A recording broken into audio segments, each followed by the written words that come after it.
Hey everybody, welcome to another edition of Krown Countdown U.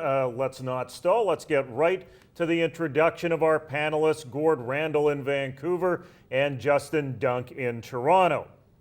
Well, it was a light week in the CIS with only 2 conferences with games, and that allows us to start way down east with Andrew Wadden.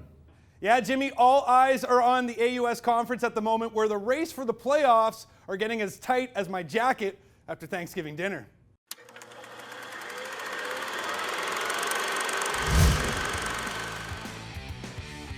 Halifax is where we will begin the real first cue, and check out this punt return from Idahosa York. He reels off an 88-yarder all the way to the house. Mounties take an early 7-blank lead.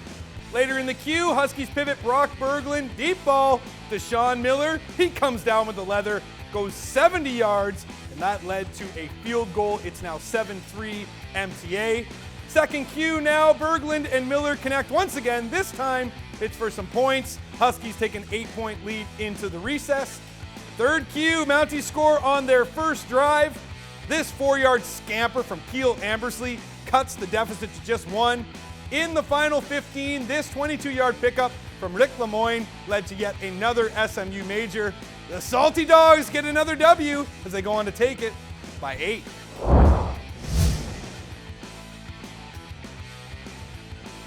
Over to Antigonish. X continues to roll over the competition in the conference. The X-Men scored 28 first-half points en route to another easy W. Jordan Shashalachuk had his coming out party, rushing for a career-high 196 yards on 17 carries, scoring the 1 major. X is unbeaten in conference play, and you may as well start etching their name into the Jewett Trophy. That's right, I said it. Over to Ontario, Gales in the hammer to face the Marauders. This one wasn't even a contest. Mac scored 21 points in the second queue alone, on their way to a 30-point blowout win. They relied heavily on the boot of kicker Adam Priokinen, who was perfect on the day, nailing 7 out of 7 from the field, including 2 from 48 yards out. Incredible. Lions on the road in the nation's capital. This was the Derek Wendell and Mitchell Bain show. Yes, there were other players in this game, but they were just spectators. Wendell continued to prove he is the top gunslinger in the country. 514 yards, connecting on 74% of his passes while tossing 3 majors. Baines hauled in 11 passes for, get this, 215 yards, 2 majors. GG's go on safari, beating the Lions by 34. Over to the 6 now, G-Hawks and V-Blues. First quarter, 5 minutes into the game, Laurier puts points on the board. No punch hits there. Curly Gittens will find a seam, and he finds more space. Tripped and up. He'll find the space, and he will take it back for a major touchdown. Laurier Golden Hawks. He's got space! Space! Curly Gittens, 92 yards all the way to the house party. It's 7-blank for the G-Hawks. Minutes later, well, when the Gittens is good, well, you get it. Michael Neville to Gittens from 36 yards out. That's another major for Curly, and Laurier is in complete control. They'd score 22 in the first queue alone, on their way to a breezy win over Toronto. Let's head back to Ottawa to wrap this puppy up. Lancers and Ravens, and this one, well, it was all Blackbirds. Remember this guy from last week? Yes, that's Tunde Adeleke taking yet another punt return over 100 yards to the house. I'm calling this one right now. He'll be an All-Canadian for a 2nd consecutive year. Thanks, Captain Obvious. Who said that? Not to be outdone, Jade Rowe went off on the ground once again. The nation's top rusher put up over 150 yards for a 4th time this season. Carleton improves to 5-2 with a 43-point blowout over Windsor. Extra, extra, read all about it. Okay, it's off to our headlines. Last week we focused on the Canada West playoff race. This week it's off to the OUA. Some would call it parity. Let's just call it a really good lead group. So let's break it down team by team. The following 4 teams have a 5-1 record. Western with games remaining against Ottawa, and they host Mac. Mac with games remaining against Western, and they're at York. Ottawa hosts Western, and they are at Queens. Laurier hosts Guelph, and they are at Windsor. Carleton with one game up on the Crew. I have a bye, and then they play Waterloo to close out the season. Carleton should finish 6-2. So there's lots of love from the top 10 voters for Western. How much of that is a heritage vote, Justin, and how much of that is warranted? Well, I think a lot of it obviously has to do with Craig Marshall. You'd rather put your chips betting on that guy than you would against him perennially in the OUA. And the fact that this team has seemingly come on as the season has gone along, and more importantly, Chris Merchant, really bodes well. So I can understand why the top 10 voters have so much confidence in the Mustangs this season. So sometimes voters grab for the familiar when they mark that X, and Greg Marshall's a familiar figure. Do you subscribe to that? Well, I would, and they also go for the familiar in that they've seen Western on national TV twice this year, and both of those have been resounding victories, particularly that stomping of Guelph at their homecoming a couple weeks ago. And I would agree with Justin's statement that Western has been getting stronger as the year goes on, at least on the offensive side of the ball, but there are some cracks that are still showing a little bit on that defense. They gave up 250 through the air to Laurier last week. But it's hard to hate on a team who's had their only loss on the road by 7 points and has had some resounding results in wins as well. I see Western, they have one more test going up to Ottawa. Ottawa's played them strong the last couple of years, and they've already lost in that town once this year. But that's kind of their last big test for me, the way Mac's playing right now. So I think that they're the cream of the crop in this conference for sure, Jim. Well, Gord, it's been an odd year for QBs in the OUA. Derek Wendell is at the head of the class. But you could say that Asher Hastings is not approaching the high bar that he set for himself last year. Jesse Mills is getting it done in Carleton, but the accolades are directed elsewhere with that team. Chris Merchant might have been further ahead in his development if Western had settled on him out of camp. The list goes on and on. What is your take, Justin, for the top three quarterbacks in the OUA as of right now? Number one for me has to be the kid down in Ottawa, Derek Wendell. That guy just oozes charisma, knows the game so well, and really drives this entire Ottawa GG's offense. Number two for me might surprise some people, as I'm going to stick with Asher Hastings. Had the big season last year. His yardage numbers and touchdowns might be down this year, but he protects the football very well. And I believe if this Marauder offense can get on a hot streak, they can be a dark horse Yates contender. And number three, I'm going to go with Jesse Mills down in Carleton. Yes, you could go with Merchant and make a case for him. That's correct. But Mills has done so much for this program. He's been there since day one with Steve Samara, and he's really showing the development, especially this year, over a 60% completion percentage and driving this offense towards a possible home playoff game. You know what, Justin? A couple more names I want to add to that mix. For me, actually, Chris Merchant, the best quarterback in the OUA right now, and that's largely a product of the system surrounding him. The guy's averaging 11.2 yards per attempt. They put him in good positions to make safe plays, and he does an excellent job of executing what they give him. And he's got a great offensive line in front of him, which is the big difference between him and Derek Wendell right now. We saw in that Panda game a week ago that Derek Wendell's offensive line cannot hold up as of right now against the elite defensive lines in the country, and that can be a huge issue for him getting into the playoffs. Another name I want to throw out there, the guy who's second in the conference in yards per game, Brett Hunchak at York. This guy is flying way under the radar right now. The Calgary native in his second year is having a heck of a season for the Lions and is a large reason why we are still discussing them being at the fringes of the playoff picture in the OUA.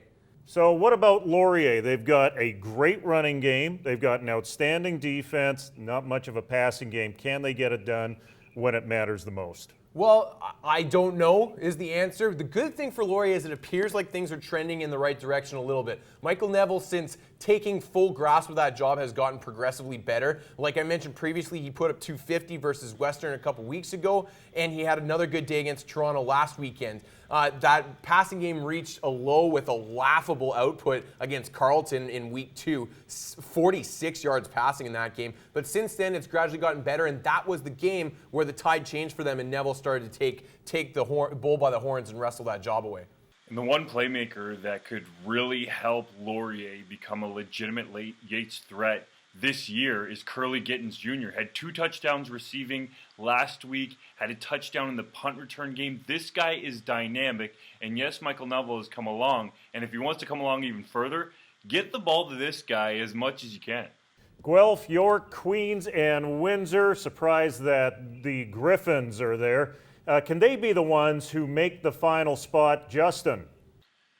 Well, man, the mathematics are in their favor, but if Windsor wins another game, and if they get to 3 wins, then they're going to have the tiebreaker over Guelph to get in for that final seed. So Guelph needs to take care of business in their last couple games, and a tough one against Laurier. They at least have to get 1 win to finish the season, and they better hope that Windsor doesn't win 1 more.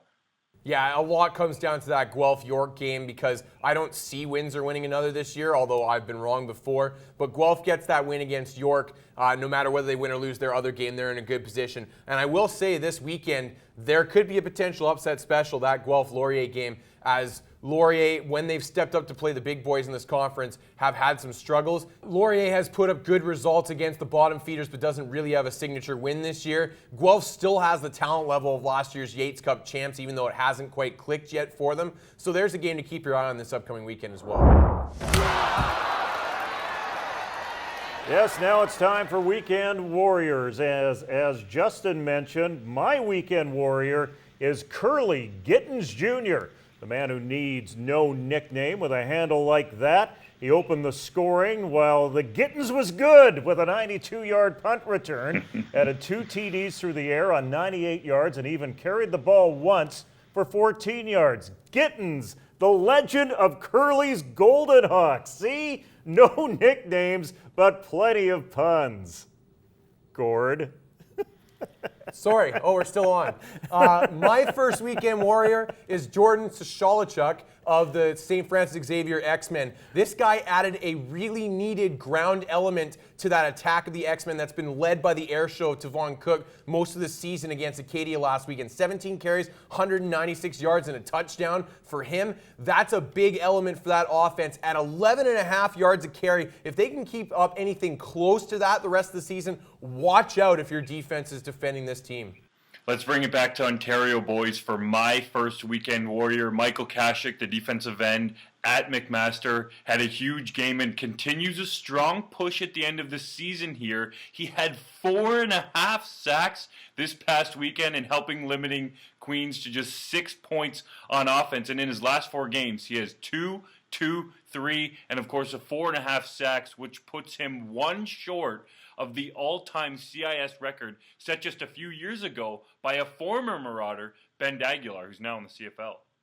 My second Weekend Warrior is another kicker. Why am I the kicker guy on this show? Adam Priukainen from McMaster. 7-7 field goals, added a couple extra points in a Rouge for 24 points overall on a weekend game where his team scored 36. That gives Mac a 30-point comfortable victory in a game where they only scored 1 offensive touchdown. A fantastic effort for Priukainen, and let's just say the Gittens were good for him. Let's go out east to the Husky Dogs at St. Mary's for my second Weekend Warrior, Deshaun Miller. 7 catches, 170 yards, including a long gainer of 70. He's been a breakout star for this Huskies offense that has sorely needed to find a way to get some points. They have 2 wins already on the season, and Miller has been big in both of them. This guy is a player to watch going down the stretch for the Huskies. Coming up, Coach Olson is getting her done.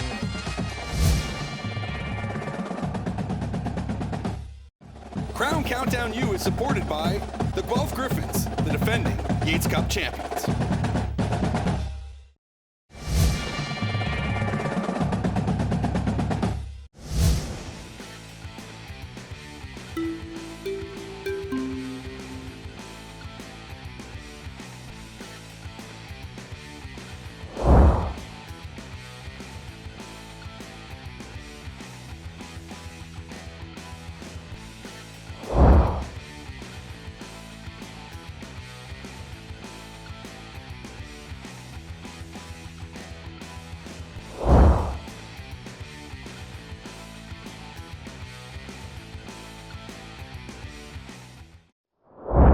Let's go to the land of where Jimmys and Joes shine thanks to X's and O's with Coach Olson.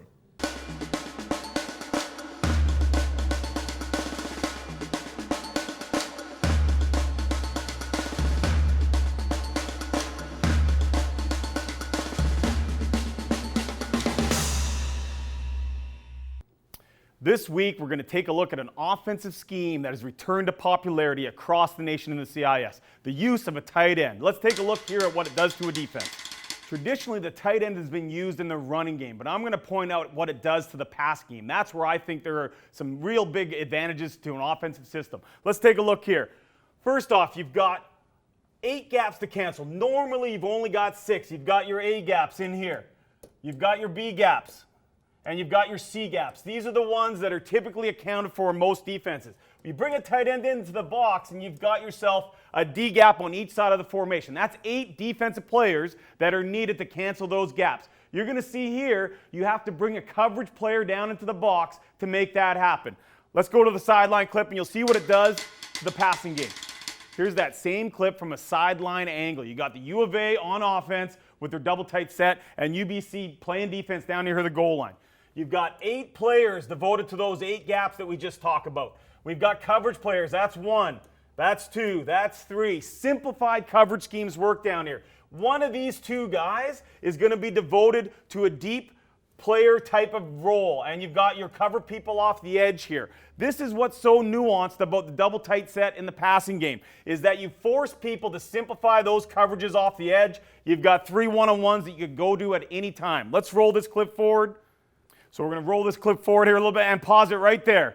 You see, he's the guy that's coming down to cancel that 8th gap. You've got man-on-man on the outside, nice and simple. You can work those one-on-one matchups, and they're trying to help with that deep halfback to the weak side of the formation. Create some issues in the run game, and in turn, create some opportunities in the passing game. Let's go to the next clip now here, where we're going to see how teams take advantage of that passing opportunity. So now you've got the Thunderbirds on offense. They're also using a double tight set a fair bit in their offensive scheme. Let's take a look here. You've got those same one-on-one matchups off the edge. Another one-on-one over here and another one-on-one over here. Deep player. He's locked up with the tight end. And right here you've got another guy locked up with the tight end. Simplified coverages on the outside. You can manipulate shades and use a waggle to create advantage. Let's roll this clip forward. Let's roll the clip here. We're going to see a simple out combination to the top and a stop-go combination to the bottom of the screen here. Pause it right here. The waggle creates this separation. Quick timing step, 3-step drop, getting the ball out to the sideline. Easy completion to the short side of the field. Let's roll it forward and see the result. Timing throw, good placement, ball's out of bounds, first down. And there you have it. Very simple play construction, excellent execution, and use of a scheme that manipulates defenses' leverages, coverages, and creates opportunity for an offense. Let's take another look here at what it does using a tight end with motion. The other great thing about a tight end set is you can manipulate personnel and motion. Let's take a look at what UBC does here. You've got Alex Morrison playing tight end here to the weak side of the formation. Willie Watson coming across. He's going to run some motion. What you're trying to do is create hesitation in the box and confusion in the adjustment. Normally, the halfbacks are responsible for some kind of adjustment to motion. Here, the corner is going to be the guy that's linked up with this wide receiver. Let's roll this clip forward, and you'll see what it does in the run game. You can roll the clip forward. Watson comes in motion, and let's pause it right here. Got a little bit of hesitation here and here with the adjustment. Simple, tight zone into the middle of the line. Creates a seam, and we got a nice run to finish off here. Get a first down. Let's roll this clip forward. You got Alex Morrison doing what he needs to do in the blocking scheme. Big run. Finishes a physical run in the defensive backfield. Creates a little bit of confusion. Tight end sets, very prominent across the nation. It's a set that I love personally, and you're seeing a lot of people having success across the country. Yes, and the sound of the fax machine tells us it's what we want to know time or W2K. So W2K, Laval has been the red and gold standard for 2 decades in the CIS. I don't think anyone can question that. So, Justin, W2K, how important is this upcoming game in Montreal to the Laval Rouge et Or, considering the Carabins' results over the last 2 seasons? It's really big, and it might very well be, and I don't want to overstate this or be cliche about it, but it might be one of the biggest games in program history because of what Montreal has done to them lately and the runs that Montreal has gone on in the postseason. Obviously, they won the Vanier Cup in 2015 and came pretty close in 2016 to going back-to-back. Danny Machocha has shown that he right now owns Quebec, and I bet you Glenn Constantine wants to punch back a little bit and stop taking some knockout shots in this rivalry. This is a big-time game going down on the side of the mountain. And I'm going to look a little bit more at the micro on this. And in order for Laval to get to the status they once held in Quebec, they're going to have to win this game so that they avoid having to go back to this same stadium in Montreal potentially in a couple weeks' time for a Dunsmore Cup rematch. They lost the opening weekend game to the Caravan by a single score. They need a win here so that they get home field advantage in the game that really matters. Triple W 2K is the upcoming blackout game with UBC visiting Saskatchewan, the most important game when we all look back on the Canada West season in this Canada West season. Could very well be, Jim. These two teams only play once this season. This is a huge game. It's automatic tiebreaker when you win this game. Both teams have a legitimate shot to still finish third in the conference. Both teams have a legitimate chance to still miss the playoffs in this conference. It's been a really interesting Canada West battle right around that playoff bubble at 3-4-5. And for UBC going into this game, they historically have really struggled in Saskatoon. The Huskies are going to be fired up for this blackout game. It's one of their big games every year. And UBC looks like they've flipped the switch a little bit the last two games. Can they keep that going into a hostile road environment in a game that has big-time implications? That's yet to be seen. The most important factor for me in this game, fellas, could be the weather. UBC is used to playing in a certain climate out there on the left coast. Now they go to Saskatchewan, where we've already seen a decent amount of snow on the ground. So what does that do to Michael O'Connor in this passing offense, who have been up and down this season? Yes, lately they've been sort of finding their way and getting in a bit of a groove, but throwing that football with snow and cold conditions is a whole different animal, especially when you're doing it against a Saskatchewan Huskies team that has lots of experience in that type of weather. Lots of attention on the 0-8 Regina Rams moving to first in the Canada West. So Triple W 2K, should we be paying more attention to another 0-8 team from last year, the St. Mary's Huskies, making a somewhat similar turnaround en route to a Loney Bowl, Justin? Certainly they should be. Look at what James Colsey's got going here early on. He has his team firmly in second place and with a lot of momentum here. They seem to have found a quarterback in Brock Berglund who's been able to get the job done when he's not been out of the lineup. We talked about Deshaun Miller earlier. They've got this offense going. St. Mary's, the past few years, didn't struggle on defense. It was a heck of a time for them, though, to be able to score points. And Brock Berglund has solved that problem. And I believe St. Mary's is firmly in that Loney Bowl mix. Oh, they're absolutely in the race, and as many asterisks as you may want to put on the AUS depending on your views on things, this is a wide open conference, and it is most years. Now, X has shown themselves to be the class of the conference so far, but this St. Mary's team seems to be a team that's getting better and better every week, as you would expect from a team with a first-year head coach in James Colsey. I really like the momentum that's going on with St. Mary's here, and at the very least, even if they don't make that run this year, Jim, I think that they're well positioned for the future to get back into the top tier in that AUS, which is, to be honest with you, where they rightfully belong. Well, instead of saying our normal quick goodbye, we thought we'd send you out with a great piece that was provided to us by the Canada West on that great wheat belt game between the Regina Rams and the Saskatchewan Huskies. Enjoy this, and for now, let's get out to the game.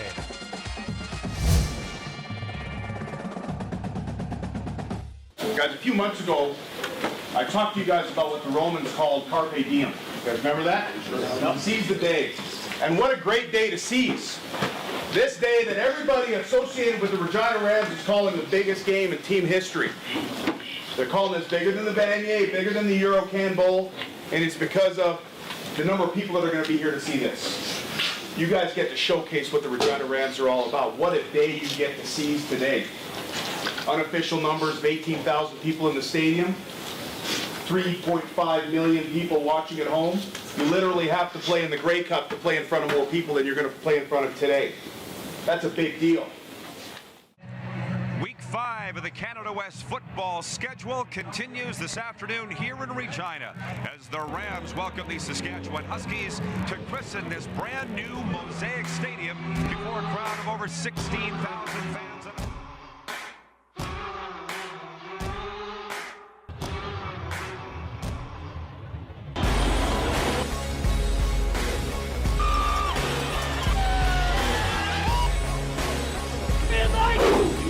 And we hit the field right! You're not the police. You're not the president. You're not the Pope. Secondary. The Rams 18 for 18 in the red zone with 13 touchdowns, and you can add another. Ryan Shinbine is on the receiving end for 6.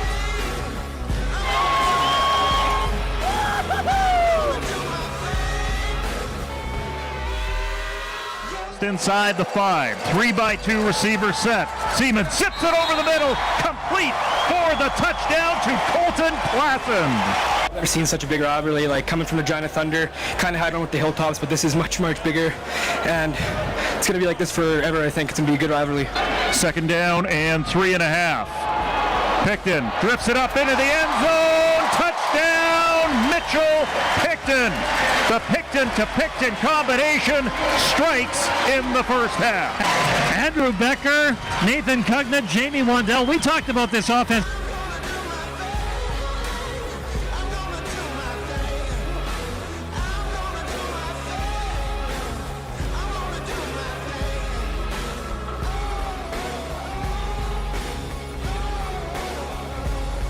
I mean, we're close. It's a one-score game right now. We've missed a couple coverages. You can't do that against Noah. He's going to hurt you, and we got to come out, play a clean half, and get off to a good start. Brian, thank you.